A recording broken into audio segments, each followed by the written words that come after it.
안녕하세요. 속풀이하는 곳이 있다고 해서 찾아왔어요.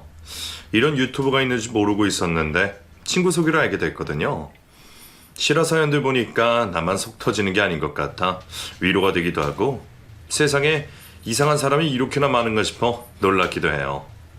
어쨌든 오늘은 제 이야기를 하고자 찾았으니 속풀이 제대로 하고 갈게요. 어이없고 황당한 제 이야기 잘 들어주세요. 먼저 이 황당한 사람을 만나기 전 저의 이야기를 해볼게요. 저는 이남 이녀 중에 장녀로 태어났어요. 아버지는 중장비 기사로 일을 하셨고 엄마는 제가 어릴 때부터 보험을 하셨는데 아무래도 자식이 넷이나 되다 보니 맞벌이를 하신 것 같아요. 중장비 기사들이 돈이 좀 되잖아요. 아버지도 꽤 수입이 좋으셨던 것 같고 엄마도 보험 일을 열심히 하셨기 때문에 수입이 좋았어요. 그래서 어릴 땐 용돈도 넉넉했고 먹는 것, 입는 것 제가 원하는 걸로 고를 수 있을 정도로 여유 있었어요. 대신 제가 할 일이 있었는데 바쁜 부모님을 대신해 동생들을 챙기는 일이었어요. 동생들 유치원 가는 것도 제가 챙겼고 학교에 다닐 때는 공부도 제가 챙겼어요. 집 청소나 세탁기를 돌리는 것도 내 몫이었고 밥 챙겨 먹이는 것도 제가 했어요. 학교 다니면서 집안일에 동생들 건사하는 것 모두 저의 일이었기 때문에 친구들과 놀지도 못하고 시험 기간에도 시간을 쪼개 쓰면서 공부를 해야 했죠. 내 친구들은 엄마한테 어리광도 부리고 아빠한테 용돈 다 쓰면서 하고 싶은 거 하고 지냈는데 그 친구들이 하는 것들 중에 무엇 하나 편하게 할 수 없는 저의 상황이 솔직히 마음에는 들지 않았어요. 저도 어리광 부리고 싶고 동생들 신경 안 쓰고 학교 후에는 친구들이랑 놀러도 다니고 싶은 마음이 컸어요. 하지만 그럴 수가 없었어요. 왜냐면 저희를 위해 열심히 살아주시는 부모님의 고생을 알고 있었기 때문이었어요. 아빠는 주로 지방으로 자주 다니셨는데 일을 받아서 해야 했기에 가족들 생일은 물론이고 아버지 생신 때에도 집을 비우는 일이 잦았어요. 고작 전화통화로 축하 인사를 주고받으며 아쉬운 마음을 달래야 했고 일이 끝나 오랜만에 집에 온 아버지는 피곤해 절어 초췌한 얼굴이셨어요. 집에 있는 엄마라고 별반 다른 상황은 아니었어요. 엄마도 밤낮을 가리지 않고 고객들을 만나러 다니셨고 어쩌다 진상 손님에게 걸려서 클레임이 들어오면 회사에서 늦게까지 업무를 처리해야 하셨어요. 사람 상대하는 게 보통 일이 아니잖아요. 더군다나 엄마 고객들은 시장 상인들이 많아서 만만한 사람이 없었어요. 그러니 엄마의 신경은 늘 곤두서 있었죠. 엄마, 이렇게 일찍 나가? 아직 7시도 안 됐어. 오늘은 지방에 상담을 가야 해서 지금 나가야 해. 동생들 아침밥 챙겨줄 수 있겠어? 엄마는 오늘 엄마 생일인데 미역국이라도 먹고 가지. 어젯밤에 끓이면서 한 그릇 먹었어. 동생들이랑 같이 그거 먹고 학교 가? 알았어. 우리 걱정은 마. 오늘 날씨도 엄청 춥다는데 빈속에 나가고. 알아서 챙겨 먹을게. 너 학교 갈 때 따뜻하게 입고 가. 알았지? 응. 엄마도 몸 챙기면서 다녀요. 운전 조심하고. 그래. 엄마 아빠한테는 생신이라고 별거 없었어요. 미역국 한 그릇에 밥 말아 후딱 드시고는 일터로 어김없이 나가셨고 그런 두 분의 노력 덕분에 저희 가족은 아파트로 이사도 갈 수 있었어요. 당시 저희 동네에서는 처음으로 생긴 아파트에 저희 가족이 입주했는데 그때 친구들이 얼마나 부러워했는지 몰라요. 다들 저희 집에 놀러 오고 싶어서 줄까지 설 정도였으니 인기가 아주 대단했어요. 좋은 아파트에 살게 돼서 우쭐한 기분을 느끼는 것도 잠시. 저희 가족에게 위기가 닥쳤어요. 아버지가 일터에서 크게 다치신 거죠. 학교를 다녀와서 동생들 밥을 챙겨주며 시험 공부를 하고 있을 때였어요.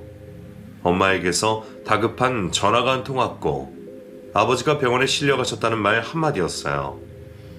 저는 너무 놀랐지만 동생들은 모르게 하라는 엄마의 말씀 때문에 말도 못하고 집에서 발만 동동 굴리고 있었어요.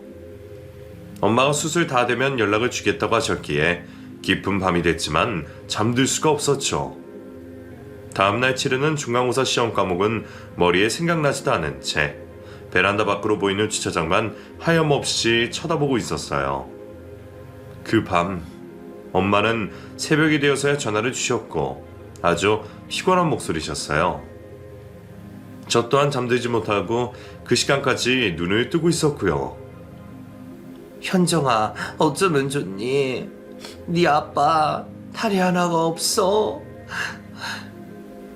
엄마, 그게 무슨 말이야? 아빠 다리가 깔려서 절단할 수밖에 없었대. 정말이야? 아빠 어떡해? 우리 아빠 불쌍해서 어떡해? 해가 떠오르는 푸르스름한 새벽, 저 엄마는 통화를 하면서 울음을 그칠 수가 없었어요. 가족을 위해 물불 가리지 않고 일하셨던 우리 아빠. 결국 다리 하나를 잃고 평생 장애인이 됐다는 생각에 안타까워 미칠 것 같았어요. 아빠는 심정이 어떠실지 상상도 하기 싫었죠. 병원으로 아버지를 보러 가야 했지만 차마 발걸음이 떨어지지 않았어요. 병실에 들어가서 아빠를 어떻게 쳐다봐야 할지, 덩그러니 하나만 남은 다리를 아는 척 해야 할지, 모르는 척 해야 할지 알 수가 없었어요. 철이 없는 동생들한테 설명해 주는 것도 저에겐 큰 숙제였어요. 남들과 다른 아빠의 모습을 동생들이 자연스럽게 받아들일 수 있게 할 자신이 없었죠. 여러모로 저에겐 너무 어려운 일들이었어요. 크리스마스를 앞두고 아빠를 보러 갔어요. 동생들과 아빠께 드릴 꽃다발 준비해 조심스레 병실로 들어섰을 때 저희를 향해 어색하게 웃고 계신 아빠를 볼 수 있었어요. 불구가 된 자신의 모습이 오히려 우리에게 부끄러운 듯해 보이는 아빠의 어색한 미소. 그 미소에 저의 평정심은 무너지고 말았어요. 저는 아빠에게 달려가 안겨서 펑펑 울었어요. 아빠 미안해. 정말 미안해. 내가 좀 일찍 왔어야 했는데 아빠가 힘들어할까봐. 현정아, 괜찮아. 네가 뭐가 미안해. 아빠가 너한테 미안하지. 아니야. 아빠는 미안해하지 않아도 돼. 아빠가 왜? 왜 미안해? 미안하지. 우리 이쁜 딸 걱정하게 했잖아. 그리고 건강한 아빠가 되지 못해줘서 미안한 거지. 그런 말 하지 마. 아빠는 언제나 우리한테 최고야, 최고. 알았지? 그래, 고맙다 우리 딸. 아빠는 끝내 우리 앞에서 눈물을 보여줬어요. 우리 가족은 아빠를 둘러싸 얼싸안고 울었고요. 수술이 힘드셨는지 재활 치료가 힘드셨는지 뼈만 앙상하게 남은 아빠의 등을 어루만지며 다시는 아빠 앞에서 울지 말아야지, 늘 웃는 모습을 보여드려야지 하고 맹세를 했어요. 혹시나 어두운 제 표정에 아빠가 자책하는 일이 없도록 내가 장녀니까 든든한 모습을 꼭 보여드려야겠다고 생각을 했어요. 아버지가 그렇게 병으로 몸이 불편해지고 일을 할 수 없게 되시자 엄마는 그전보다 더 열심히 일을 했어요. 사고로 인한 보험금이 나왔지만 엄마 혼자 외벌이로는 치료비와 생활비를 충당하는데 부족함이 있었거든요. 엄마는 점점 지방으로 일을 다니셨고 며칠씩 집에 들어오지 못하는 경우도 생겼어요. 아빠의 몫까지 엄마가 감당하려고 그러시는 걸 아는 아빠와 저는 엄마가 집에 들어오면 편하게 쉬게 해드리려고 애를 썼어요. 집안일과 동생들을 챙기는 건 모두 제 몫이었고 아빠는 돌아온 엄마에게 환하게 웃어주는 것, 그게 아빠의 몫이었어요. 저는 알고 있었어요. 아빠가 우리 몰래 혼자 방에서 눈물을 흘리신다는 것을요. 늘 강하고 자신감이 넘치는 아빠 모습이 실은 연기를 하고 있었다는 것을요. 모두 다 알고 있었지만 저는 장녀잖아요. 아빠의 그런 노력을 헛되게 하고 싶지 않았어요. 그래서 모른 척하며 동생들 앞에서 아빠의 면을 세워드리고 그랬어요. 제가 고3이 됐을 때 진로 상담을 최종적으로 하고 대학을 포기하기로 했어요. 엄마 혼자 우리 가족들 먹여 살린다고 아등바등하는 모습이 마음에 걸려서 공부를 할 수가 없었어요. 성적이 상위권에 있었기 때문에 선생님은 아주 많이 아쉬워하셨고요. 야간대로 가는 건 어떠니? 낮엔 일하고 밤에는 학교 다니고 선생님은 그렇게라도 네가 대학 졸업장을 땄으면 좋겠는데 저녁엔 동생들 챙겨야 해요. 아직은 아버지가 다 하실 수도 없고요. 네가 대학을 안 가면 누가 가니? 선생님이 어머니랑 상담을 해볼까? 아니에요. 괜찮아요 선생님. 저 대학 아예 포기하는 거 아니에요. 동생들 좀 크고 저한테 시간이 좀 생기면 그때 대학 갈 거예요. 그래, 네가 포기만 안 하면 언제든 가면 되지. 근데 무슨 일이든 다 때가 있는 법이거든. 지금 안 가면 힘들지도 몰라. 그것도 제가 받아들여야죠. 감사합니다 선생님. 다 때가 있다는 선생님의 말씀. 시간이 지나 생각해보니 맞는 말씀인 것 같아요. 당시 저는 대학 가실 거 나중에 가면 된다고 생각했는데 막상 사회생활을 시작하고 나니 공부를 이어갈 짬도 대학에 입학할 마음의 여유도 없더라고요. 결과적으로 지금 저는 고졸인 상태예요. 졸업장을 포기하고 저는 엄마를 돕기로 했고 마지로서 역할하기로 했어요. 자식이니 당연하다고 생각했는데 제 마음 깊숙한 곳엔 그게 싫었던 것 같기도 해요. 왜냐면 고등학교 때 친구들이 아무도 남지 않았거든요. 무의식적으로 친구들과 연락을 줄이면서 거리를 뒀던 것 같아요. 친구들과 다른 길을 가는 내 모습이 초라해 보일지도 모른다는 생각도 있었기 때문이지 않을까 싶어요. 저의 첫 직장은 집 근처 주유소였어요. 그곳에서 경리를 뽑는다길래 이력서를 냈을 때 경력도 없는 저를 사장님이 써주셨죠. 물론 적은 월급으로요. 돈을 많이 벌려면 공장이나 야간일 하는 곳으로 가야 했는데 엄마가 그런 일은 극구 반대하셨어요. 사회 첫 경험을 험한 일로 시작하면 결국 그 길로 가게 된다면서요. 월급이 적어도 격리 경력이 쌓이면 더 나은 곳으로 이직하기도 좋으니 적당한 곳에서 일을 배워보라고 하셨죠. 생전 처음 하는 격리 업무는 처음엔 좀 어려웠어요. 나름 한다고 했는데 숫자들을 계산하는 일이 복잡하더라고요. 실수도 많았지만 시간이 갈수록 적응이 됐고 나중에는 어려운 업무도 척척 해내기 시작했죠. 그때 사장님이 저를 참 많이 좋아해 주셨어요. 어린데 손이 꼼꼼해서 일 잘한다고요. 칭찬도 아끼지 않으셨고 가끔 월급 외에 용돈도 챙겨주셨기에 저 나름 뿌듯하게 일을 배웠어요. 엄마 말대로 그곳에서 경력을 조금 쌓아서 직장을 옮겼어요. 아무래도 주유소 격리 업무가 크게 어려운 건 아니라 월급이 너무 작거든요. 사장님이 잘 봐주신 건 감사했지만 돈을 더 벌고 싶었어요. 이왕이면 커리어도 쌓고 싶은 마음이 있었고요. 여기저기 알아보고 다니다가 정말 운 좋게 세무사 사무실에 업무 보조를 뽑는다는 말에 들어가게 됐어요. 단순 업무 보조라 큰 역할은 없었지만 언젠가 세무사가 돈 많이 번다는 주유소 사장님의 말씀이 생각났어요.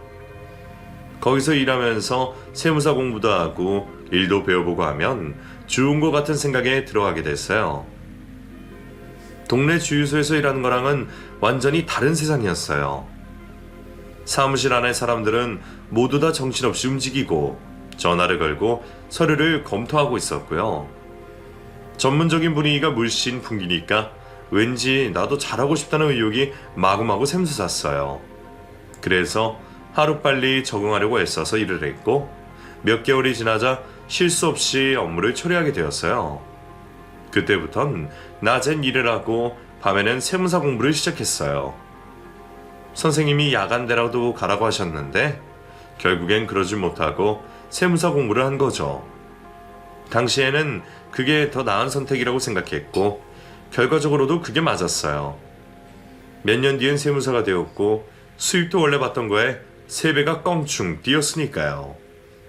정말로 열심히 일했어요. 고등학교를 졸업하고 직장 생활을 시작하면서 쉼없이 계속 일을 했고 좀 더 나은 보수를 받기 위해 코피 흘려가며 공부도 했고요. 제가 집에서 맞이잖아요.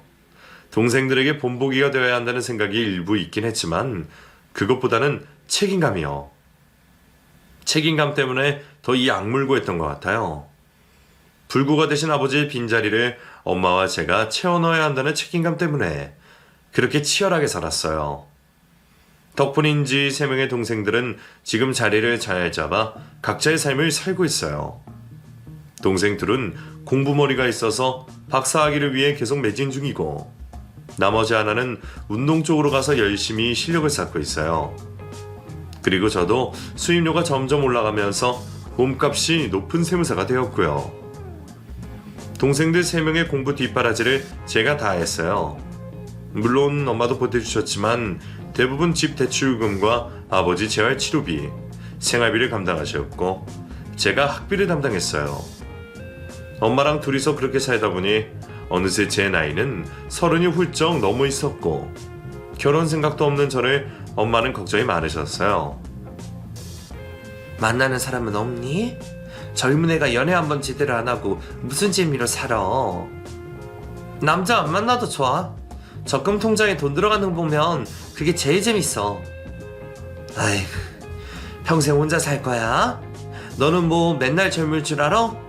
나중에 나이 들어서 아무리 돈 많으면 뭐해, 혼잔데. 돈 많으면 남자도 붙겠지 뭐. 옳은 거 하나 있는 게 맞지. 돈 뜯기고 살게? 엄마는 이게 어떤 돈인데 뜯어가게 내가 둘까봐? 세상 사는 게 마음대로 되는 줄 알아? 순리대로 살아야 되는 거야. 그 나이가 되면 할 거 하면서. 아, 잔소리 그만. 알아서 할게요. 엄마도 저도 둘 다 알고 있었어요.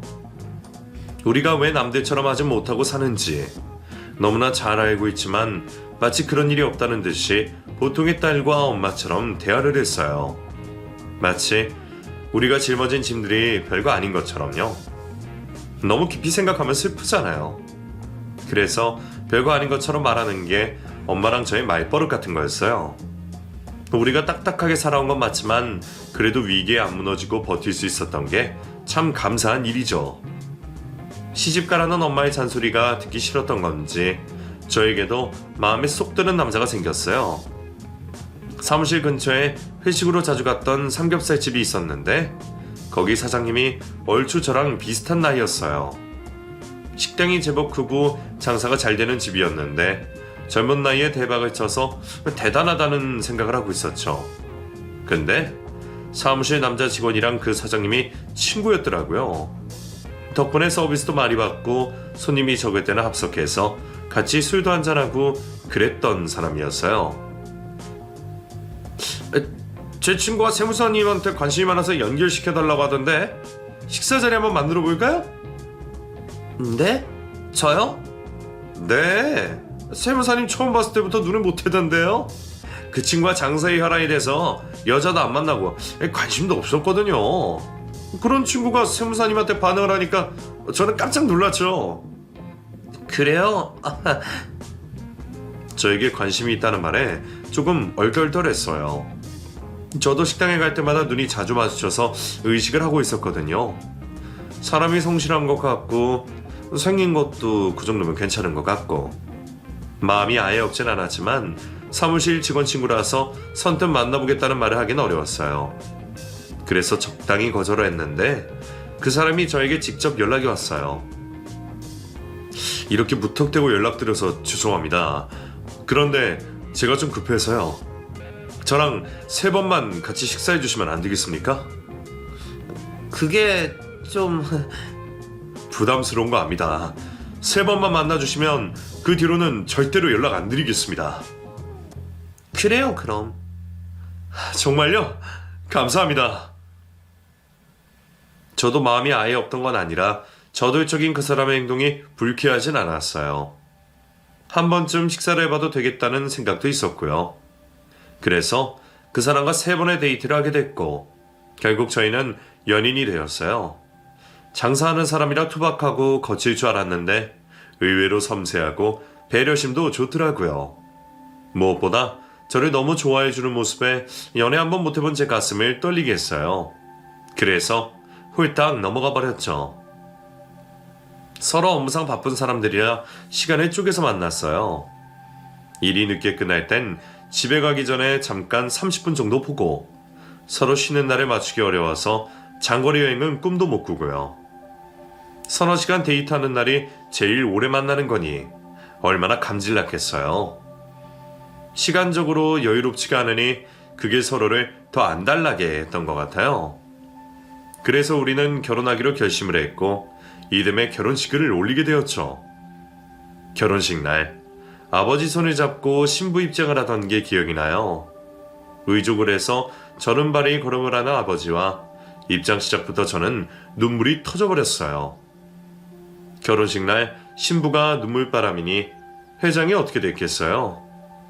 도우미 화장 수정한다고 몇 번이나 제 곁에 왔다 갔다 하고 저희 사연을 다 알고 있는 하객들도 죄다 눈물 흘리고 즐겁고 좋아야 할 결혼식 날이 눈물의 결혼식이 되었었어요.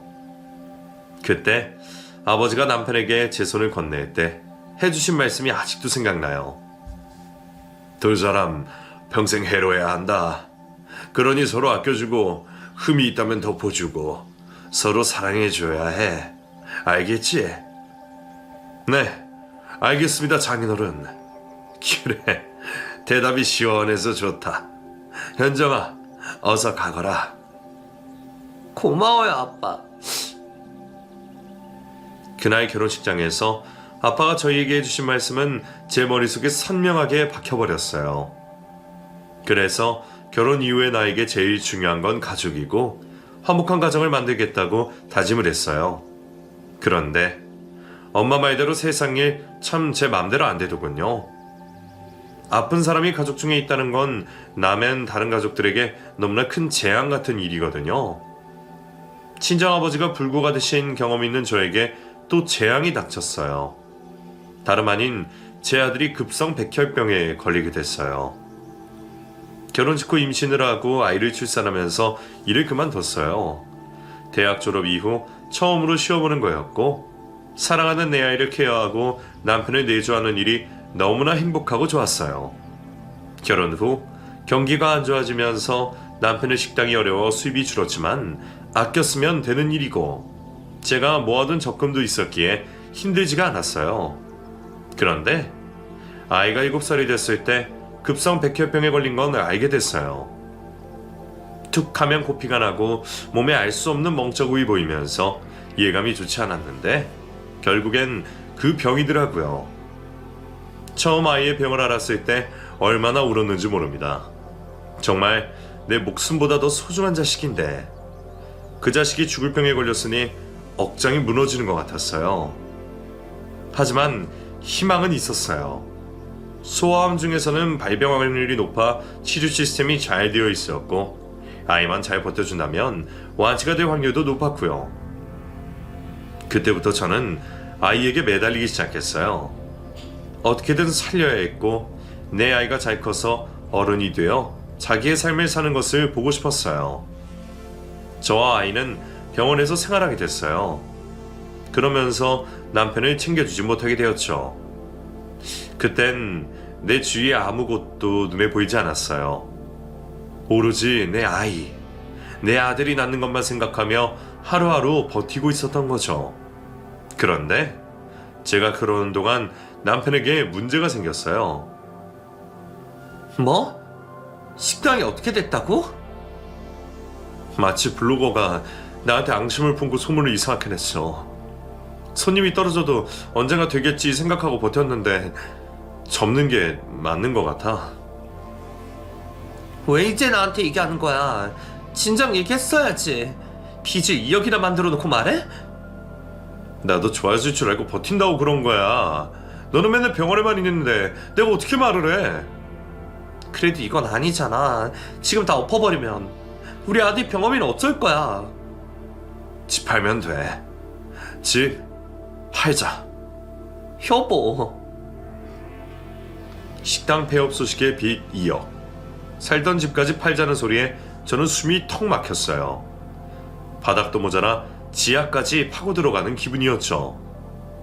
남편이 원망스럽고 우리 아들에게 병을 준 하늘도 원망스러웠어요. 살아도 또 아득바득 살아야 하는 현실이 너무 힘들었습니다. 무너지고 싶었어요. 다 놓고 싶은 마음이 굴뚝 같았어요. 하지만 그럴 수가 없잖아요. 나는 엄마인데 내 아들이 나만 바라보고 있는데 그러면 안 되는 거잖아요. 저는 마음을 가다듬고 빠르게 생각을 했어요. 이 상황에 남편에게 돈을 벌어오라는 건 맞지 않는 것 같더군요. 그래서 제가 일을 나가겠다고 했어요. 그리고 남편더러 아들의 병수발을 들라고 했죠. 자기도 답이 없는지 시키는 대로 하겠다고 하더군요. 그래서 저는 9년 만에 다시 일터로 나갔어요. 경력 단절의 여성이 다시 일터에 나가는 일, 생각보다 힘이 많이 들어요. 체력도 체력이고 근 10년간 업계를 떠나 있던 몸이라 업무를 따라가는 게 보통 일이 아니었어요. 물론 일하는 방식도 많이 변해 있었고요. 애딸린 민폐녀가 되지 않기 위해서 정말 고군분투했어요. 남들 다 퇴근해도 저는 사무실에 남아서 서류를 확인했고 실수는 없는지 확인해 또 확인해 거치는 작업들이 계속됐어요. 커피의 의지에 무리한 나날이 계속되었고 만성 피로로 살이 쑥 빠지고 나서야 예전에 제가 일했던 감을 찾을 수가 있었어요. 힘이 들어도 계속 버텨나갈 수 있었던 이유, 바로 제 아들 때문이죠. 그리고 남편도 소중했고 내 가족을 지켜야 한다는 거, 그거 하나로 매일매일 일터로 나갔어요. 가끔 내 인생이 왜 이리 박복한가 그런 생각이 들 때도 있었어요. 결혼 전에도 결혼 후에도 내가 아등바등하지 않으면 안 되는 상황들이 참 야속했죠. 어쩌겠어요. 이번 생이 이런 거라면 받아들이고 살아가는 수밖에. 아이의 병, 남편의 실직 외에 저에겐 복병이 하나 더 있었어요. 바로 철없는 저희 시어머님이었죠. 저희 시모는 결혼을 일찍 하셔서 우리가 결혼식을 할 때도 환갑이 안 된 나이셨어요. 겨우 50을 넘긴 나이이고 외모를 가꾸는 걸 좋아하셔서 나이보다 훨씬 젊어 보이기까지 하셔요. 남편과 사귈 때 인사를 하러 갔는데 어머니가 아니라 나이차가 많은 누나인 줄 알았어요. 알고 보니 어머니셔서 얼마나 놀랐던지. 외모가 젊어 보이는 만큼 생각도 아주 짧으신 우리 어머님. 결혼하고 지금까지 살면서 참 어이없고 황당한 일이 많이 있었어요. 제 아들이 아팠을 때 병간호를 부탁드린 적이 있었는데 그날 힘이 많이 드셨던 모양이에요. 병원 냄새 때문에 머리가 아프다면서 다시는 부탁하지 말라고 하셨을 때 진짜 서운했어요. 내 자식이긴 하지만 어머님께는 피를 이어받은 손자인데 어쩜 그런 말을 하실 수가 있나. 솔직히 그때 이혼 생각이 들 정도로 서운했어요. 그 일 말고요. 그 남편의 식당이 문을 닫아 용돈을 드리지 못할 때 자기 친구들이 얘기를 하시며 하소연을 하시더라고요. 아니, 내 친구 현숙이 알지? 걔아들이 이번에 승진을 했다고 용돈을 300만 원이나 주고 갔댄다. 그걸로 얼굴 주름피를 시술받는다는데 네 얼굴에 주름 많아진 거 보이지? 나도 시술받으면 10년은 젊어 보일 텐데. 어머님, 피부과 관리 끊어달라고 해서 작년에 해드렸잖아요. 예, 그거 끝난 지 한참 지났어. 피부는 계속 관리해야 해. 넌 젊은 애가 그런 것도 모르니? 너도 관리 좀 해라. 내 아들이 널 보면 얼마나 비교되겠니? 밖에 이쁜 아가씨들이 얼마나 많은데 너는 무슨 자신감이니? 듣기만 해도 기가 차시죠? 아들이 죽을 병에 걸려서 내 입에 들어가는 음식도 신경 안 쓰고 사는데 그런 저에게 외모 운운하시는 시어머님 상상이 가세요? 물론 사심 없이 악의 없이 머리에 떠오르는 생각대로 말씀하신 거 저도 알아요. 하지만 말이란 게 듣는 사람도 생각하면서 해야 하는 거잖아요. 정말 마음 같아선 상대도 하고 싶지 않을 정도로 시어머님께 너무 서운했어요. 놀러 다니는 거 좋아하시고 하루 종일 치장하는 게 낙인 우리 어머님. 결혼 초엔 정말 이해가 되지 않아서 남편이랑 자주 싸우기도 했어요. 저는 불필요한 지출을 왜 하시는지 모르겠다 했고 남편은 연세 드신 엄마 유일한 낙인데 그거 좀 못해주려는 입장이었어요. 내가 어머님 드리는 돈이 아까워서 이러는 거 아니야. 용돈 넉넉히 드리면 나도 좋아. 그런데 어머님은 도가 지나치시잖아. 너 어른한테 그런 말버릇 좀 아닌 것 같다. 다른 걸로 꼬투리 잡지 마. 나 지난주에도 피부샵 정기권 200만 원 해드렸어. 근데 당신한테 용돈 100만 원 또 받아가셨다고? 우린 뭐 땅 파서 돈 벌어? 됐어. 너랑 더 이상 얘기하고 싶지 않아. 여보. 하나하나 따지고 들어가면 말하다가도 나가버리는 남편이었어요. 다른 일에는 저에게 다 맞춰주는데 희한하게 자기 엄마 일에는 제 말을 듣지 않고 기분이 나빠하는 사람이었죠. 남편의 그런 모습을 보면 정말 속이 상했어요.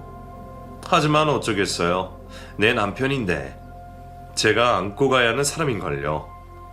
그나마 아이가 아픈 후에는 좀 조심을 하셨는데 또 일이 생겼어요.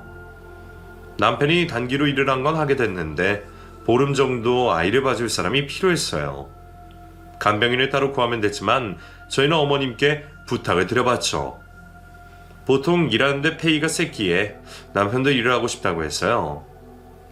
그런데 어머님이 대뜸 나 지난번에 하루 있다가 머리 아팠어. 며칠 누워있었어. 미안한데 나는 병원이랑 안 맞아.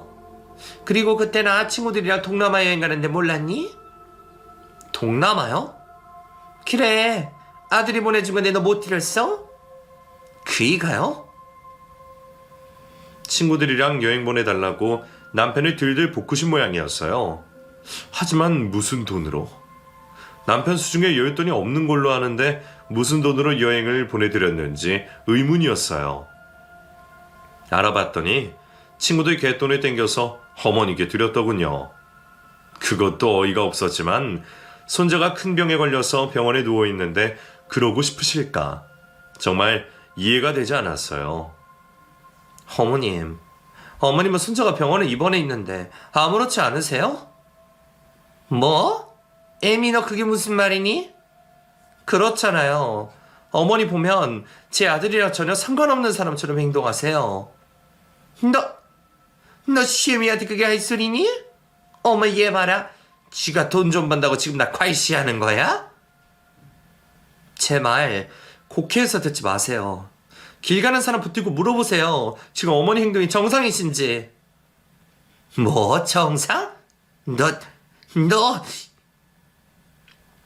그날은 저도 머리에 핀트가 나갔는지 그동안 담아놨던 서운했던 것들이 죄다 나와버렸어요. 한 번은 얘기해야 하겠더라고요. 가족이랍시고 계속 참고만 살다간 제가 병이 날 것 같아서요. 결국 그날 시어머님은 몸 좋은 우셨고 남편은 저더러 지나치다고 화를 냈어요. 서럽더군요. 누굴 위한 결혼 생활인지 모르겠더라고요. 왜 나만 계속 맞춰 살아야 하는지, 왜 나만 양처가 되어서 계속 타들어가야 하는지 너무 괴로웠어요. 다 놓고 싶을 만큼요. 하지만 다음날엔 어김없이 아침해가 떠올랐고 하루가 시작됐어요. 전날 밤 눈물로 잠이 들었지만 아침엔 아무렇지 않게 출근을 해서 바쁜 시간을 보내야 했고요. 그런데 사람이 죽지 못하는 이유가 다 있더군요. 진짜 바닥이라는 생각이 들어서 다 놓고 싶은 생각이 들 때 숨통을 틔워주는 일이 생겼어요. 바로 아이 병이 호전된 거죠. 정말 너무 기뻤어요. 내 아들이 그 큰 병을 이겨내고 다시 살아가게 된다는 사실이 세상 어떤 일보다 기뻤어요. 아이는 점점 상태가 좋아졌고 마침내 퇴원해 집에서 치료를 할 수 있는 정도가 되었어요. 병원을 퇴원하는 날, 저와 남편은 아들을 끌어안고 펑펑 울었습니다. 우리 아들이 대견하고 또 고마워서 벅찬 가슴을 어찌할 수가 없었어요. 오랜만에 외출해 아들도 들떴고 다시 예전으로 돌아간 것 같아 너무 행복했습니다. 아들이 집으로 오고 좋은 일이 또 생겼어요. 남편의 지인이 같이 일을 해보자고 제안이 들어왔어요. 제법 크게 체인 사업을 하는 분이라 신뢰가 갔고 남편은 투자금 없이 대리인으로 일을 하는 거라 페이도 좋고 위험 부담도 없었어요. 아들을 봐줄 사람만 있다면 남편이 그 일을 했으면 싶더군요. 놓치기 아까운 일이었어요. 어찌해야 할까 고민하고 있을 때 웬일로 시어머님이 나서서 자신이 돌보겠다고 하더군요. 병원은 냄새 때문에 힘든데 집에서 돌보는 건 얼마든지 하지. 내가 또 우리 승민이 좋아하잖아. 승민이 할미가 같이 있는 거 좋지? 네. 그래. 내가 니들 편할 수 있게 해줄 테니까 나한테 용돈만 좀 잘 챙겨줘. 정말 괜찮으시겠어요? 그럼 걱정을 말아라. 아들이 어릴 때에도 아이 못 본다며 안아주는 것도 인색하신 분이었어요. 그런데 잘 볼 수 있다며 호언장담을 하시길래 미심쩍었지만 부탁을 드려보기로 했죠. 제 일을 재택근무로 나누어서 오후에 조금 일찍 집으로 오기로 하고 어머님께 매달 200만 원을 드렸어요. 하루에 6, 7시간만 봐주시면 되는 거라 그 정도면 되겠지라고 생각했고 재택근무가 어려워지면 그땐 더 드리기로 했고요. 완전 남이면 걱정이 될 텐데 그래도 친할머니니까 마음이 안심이 됐어요. 이렇게 당분간 지내다가 아들이 괜찮아지면 그땐 학교도 다니게 될 테니 좀 더 나아질 거라 여기면서요. 그런데 어머님은 역시나 어머님이셨어요. 어쩜 그리 변하지도 않고 하던 대로 하시는지. 아픈 아이를 돌보기 위해 저희 집에 오시는 거잖아요. 그럼 아이에게 맞춰서 챙겨주고 돌봐주셔야 하는데 어머님은 그냥 놀러 오신 거였어요. 그것도 다른 사람들을 집에 불러들여서요. 처음에는 몰랐어요. 제가 알려드린 대로 아이 식사를 챙겨주시고 약도 챙겨주시고 학교를 가지 못하는 대신 집에서 공부할 수 있게 준비한 것들 하도록 해주시면 되는데 하루하루 시간이 갈수록 안 하는 것들이 점점 많아졌죠. 아이는 또 자기 할머니라서 저에게 말도 못하고 제 눈치만 보고 있었고요. 제가 월차를 내고 집에 일찍 와서 보지 않았다면 아무것도 모르고 지나갔을 거예요.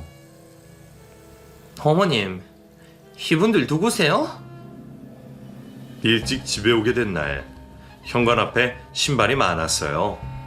그리고 거실 쪽에서 익숙한 소리가 들렸는데 다름 아닌 화투를 치고 있는 소리였어요.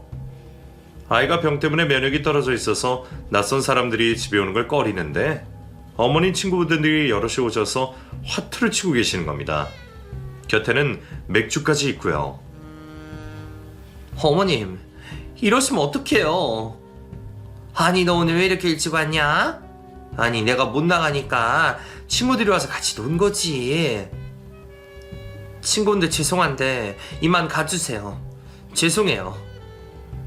나가달라는 제 말에 친구분들 인상이 확 돌아가더군요. 하지만 주섬주섬 짐들을 챙겨서 나갔고 그 뒤를 따르며 어머님이 미안하다고 재차 말씀하시는 게 보였어요. 너는 친구 앞에서 시엠 면박을 줘야 되겠니? 너 정말 대단하다. 선을 넘으신 건 어머님이세요. 승민이 아직 면역 약해요. 낯선 사람들 집에 들이면 안 된다고요. 지만 잘났지, 지만 잘났어. 이제 다 낳은 아들내미 언제까지 끼고 있을 거야? 애를 뭐 방 안에서 평생 키울 거니?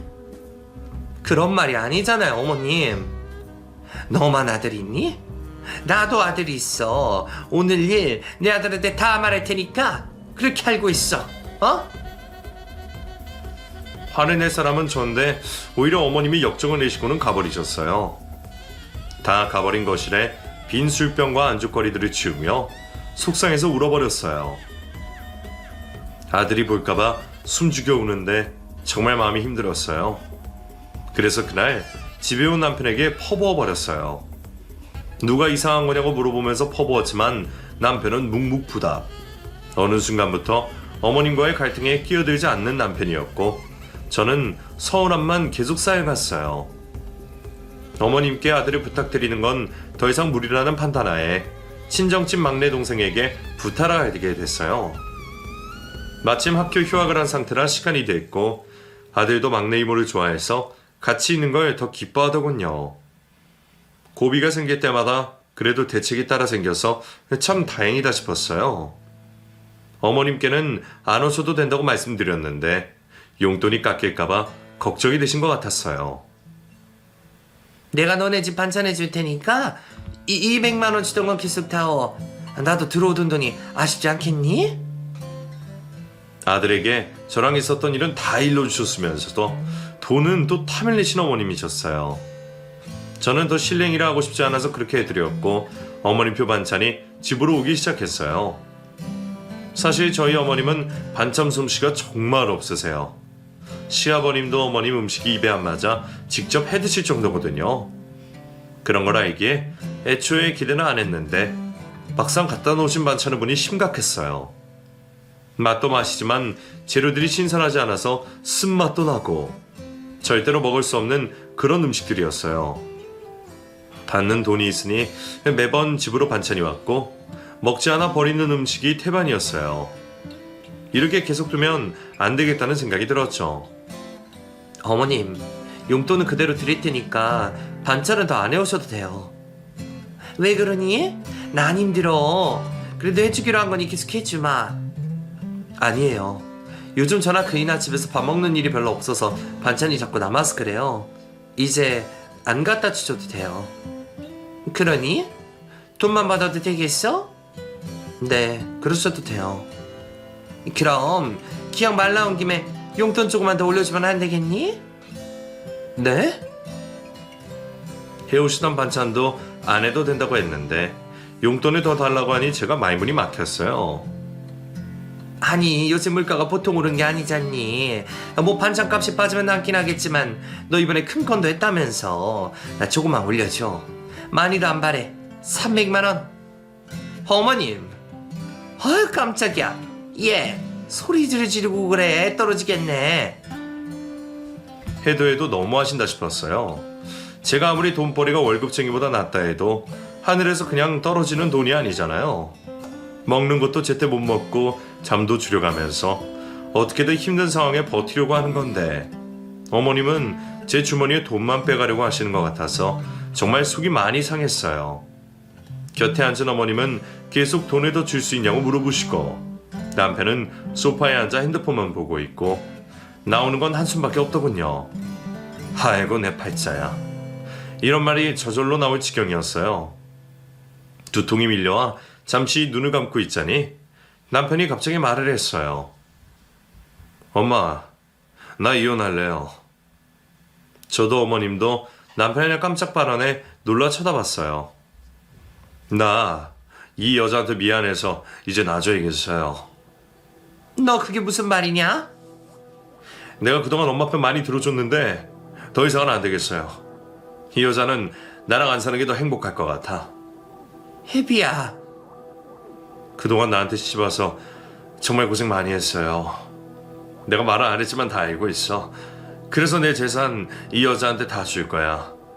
나 빈손으로 엄마 집에 들어가도 되죠? 요즘 부모님 집에 들어가서 뷰부터 사는 애들 많대. 나도 그렇게 할래. 너 말 같은 소리를 해. 가만히 있다고 웬 봉창이야? 나 농담 아니에요. 남편은 갑자기 안방으로 가더니 서류를 한 장 들고 나왔어요. 노란 서류 봉투에서 서류를 꺼내는데 이혼 신고서를 꺼냈어요. 이미 빈칸에 다 채워놓을 것이 미리 준비를 했더라고요. 뜬금없는 남편의 행동에 저도 놀랐어요. 현종아, 정말 미안해. 너는 나 같은 인간 안 만났어야 했는데 내가 네 인생 망쳤다. 이제라도 헐헐 날아가서 네 인생 살아. 우리 식민이 몸 건강해지면 내가 데려와서 키울게. 당분간은 네가 좀 맡아줘. 여보. 그동안 내가 네 편 안 들어준 거 정말 미안하다. 우리 엄마라서 그랬어. 그런데 나도 다 알지. 우리 엄마가 해도 너무한다는 거 내가 다 알지. 근데 이렇게 있다간 끝이 없을 것 같다. 이럴 수밖에 없는 나를 용서해줘. 혜비야, 너 제정신이야? 제 정신 아주 맑아요, 엄마. 남편은 자신의 도장을 꺼내서 찍었어요. 그리고 제 도장도 꺼내서는 제 이름 옆에 찍더군요. 도장을 다 찍고 서류에 넣었는데 시어머님이 서류를 뺐더니 소리를 지르셨어요. 안 돼. 안 돼, 안 돼. 이리 주세요, 엄마. 이혼을 왜 해? 이혼을 왜 하냐고? 엄마 때문이잖아요. 엄마 때문에. 엄마가 아들 이혼시키려고 이러는 거잖아. 아니에요? 혜비야. 어느 엄마가 이래요. 요즘 살기 얼마나 힘든데 어느 여자가 우리 현정이처럼 참고 사냐고요. 나 이 여자 고생시키려고 데려온 거 아니에요. 행복하게 해준다고 데려왔단 말이에요. 나 이혼할 거야. 이혼한다고. 에미야, 내가 잘못했다. 내가 실수했어. 나는 그러려고 한 게 아니라. 아니 이게 뭐가 아니에요. 남편은 눈물까지 보이며 말을 했어요. 자기 아들의 모습에 충격을 받은 시어머님은 제가 사과를 하며 싹싹 피셨고요. 내가 이제 안 그럴게. 그러니까 우리 아들하고 이혼하지 마. 나 이제 너한테 뭐 해달라고 안 하고 네가 도와달라고 하면 다 할게. 알았지? 어머님. 이제 와서 소용없어요. 나 이혼할 거야. 그리고 평생 오빠 아빠한테 빌붙어서 일도 안 하고 살 거니까 그리 하세요. 아니야. 혜미야, 제발 이혼하지 마라. 내가 이렇게 빈다.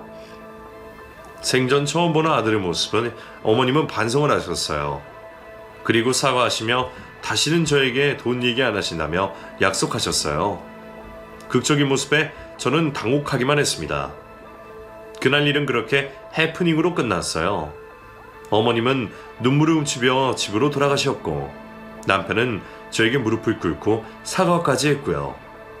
앞으로는 제가 하자는 대로 다 하겠다며 손가락까지 걸고 약속을 했어요. 그날 이후 어머님은 완전히 달라지셨어요. 용돈도 50만 원으로 줄이고 일도 시작하셨죠. 집 근처 반찬집에 취직을 하셨다면서 그동안 마음이 허해서 사치만 하고 사셨다고 후회하셨어요. 그리고 아들도 완치가 돼서 학교를 다닐 수 있게 되었고요. 일이 다 지나가고 나니 그때 일을 생각하며 쓴웃음도 나지만 당시에는 정말 많이 괴로웠어요. 하루하루 버티는 게 힘들었는데 시간이 다 해결을 해주네요. 제 이야기는 여기까지예요. 제법 바람이 차가운데 감기 조심하시고 하루하루 마음 편하게 지내시길 바랍니다. 감사합니다.